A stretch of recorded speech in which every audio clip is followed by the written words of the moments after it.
What should I say? It is time. Monster Hunter Wilds opened its doors and it is, I never expected to say it, it is good. And I'm saying that as someone who basically disliked all other Monster Hunter games for various reasons. Clunky controls, endless grinding, and well, it was just not my thing. No, this isn't sponsored, no free key, no gifted copy, no clickbait nonsense. I bought this game out of my own free will after the open beta somehow convinced me it wasn't a waste of money. Never thought I'd dive into the series eventually, but here we are, swinging swords bigger than my body and probably compensating for something. Why am I here? Stick around for a few minutes if you like and I'll tell you. Comments are below. Yell at me if you disagree. So here we are dropping into the Forbidden Lands, a desert cut off from civilization for thousands of years. Not exactly a holiday resort on Ibiza or Hawaii. Think more about sand, misery and giant lizards or toads. An environment where even Arrakis feels more welcoming. The lore says nothing lives here, which is obviously not true as everything just sees you as its next big meal. But before we even swing a weapon, there's a cutscene, a prologue with some kid named Nata and a white wraith attack. A well-designed cutscene if you ask me, adding mystery to the background of the kid, the area, introducing the keepers to us and giving depth to the storytelling of Monster Hunter Wilds. A great beginning to the narrative of this game. There will be more cutscenes throughout the game, bringing the story forward, even though there's already some complaining they interrupt precious hacking and slashing. But for you lot who just want blood, you know, I see what you're trying to say, but for me, I'm here for some good storytelling.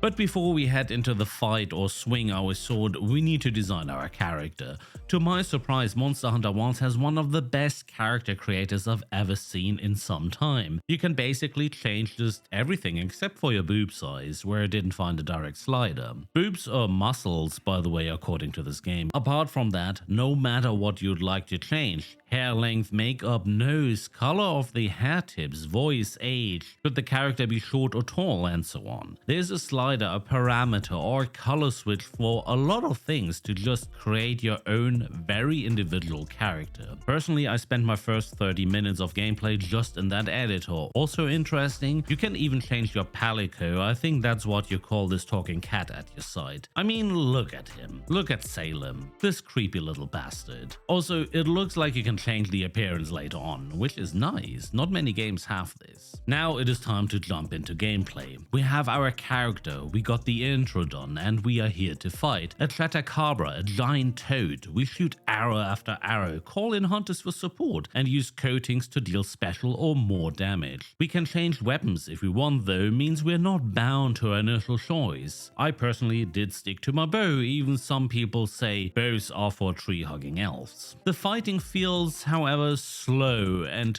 clunky. Sorry, I have to say that, and it's even worse when being on sand, which I somewhat get. I mean, ever tried to fight a monster at the beach? Not a great experience. This focus mode thing though helps, locking onto a weak spot or the creature itself, like I'm not a total idiot, but it's still like wrestling in molasses. Shortcuts are okay, and combos are hard to manage with mouse and keyboard. Controls are really the one thing I can always complain about when it comes to such a game. I guess it's not Super Mario, but a lot of the gameplay atmosphere lets me forget the controls. And when we're talking about atmosphere, we have to talk about sound. The audio design is lovely.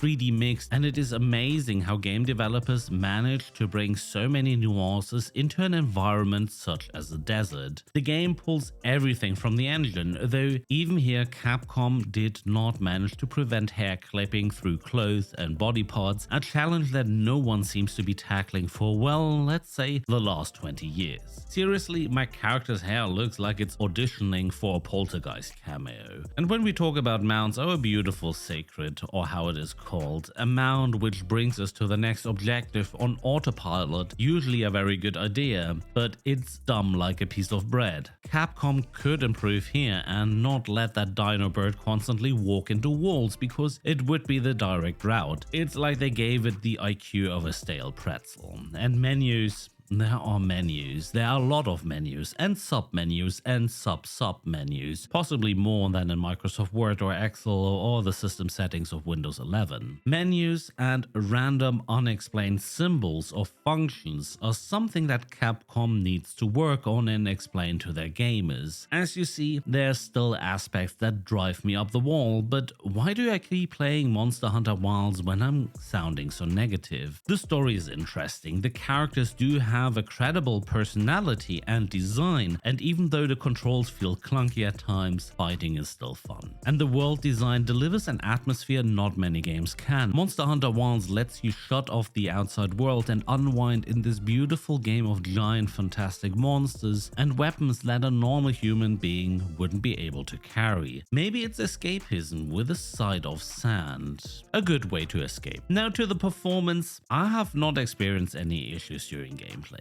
The world streams in the background as it should, assets low to no sound glitches, no stuttering. For a new release, the game feels super smooth, but I'm curious about the Steam reviews as they tell an absolutely different story. But I also admit I have quite a beefy PC. Still, even with the best PC, a garbage game would play like garbage. All in all, I can recommend Monster Hunter Wilds, and maybe I meet some of you out there. Now, that's all I have to say for first impression on Monster Hunter Wilds. Feel free to yell at me in the comments or add something you want to mention or bring forward. Tell me if I'm wrong, I dare you. Thanks for watching, and if you survived my rambling, give it a like and maybe a subscribe. See you on the next one, unless this sacred strands me in a wall again somewhere.